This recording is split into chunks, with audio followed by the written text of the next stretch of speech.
جی ناظرین، آپ دیکھ سکتے ہیں عمران ریاض خان کو ایک مرتبہ پھر حج پر جانے سے روک دیا گیا ہے۔ عمران ریاض خان جیسے ہی اسلام آباد انٹرنیشنل ایئرپورٹ پر پہنچے تھے تو ایف آئی آر کی طرف سے عمران ریاض خان کو بتایا گیا کہ آپ کا نام ECL میں شامل ہے، ابھی تک نہیں نکالا گیا، لیکن اسلام آباد ہائی کورٹ نے بالکل کلیئر آرڈر دیا تھا کہ عمران ریاض خان اس مرتبہ حج پر جا سکیں گے۔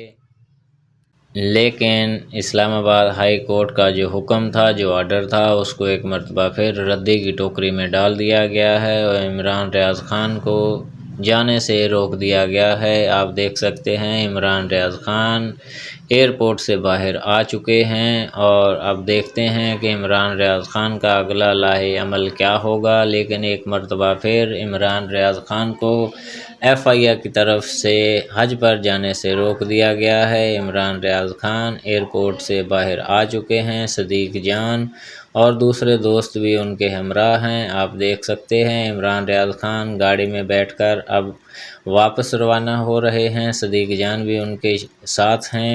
عمران ریاض خان کو اسلام آباد انٹرنیشنل ایئرپورٹ پر حج پر جانے سے روک دیا گیا ہے۔ جی ناظرین، عمران ریاض خان کو ایک مرتبہ پھر حج پر جانے سے روک دیا گیا ہے اور وہ اب واپس روانہ ہو چکے ہیں۔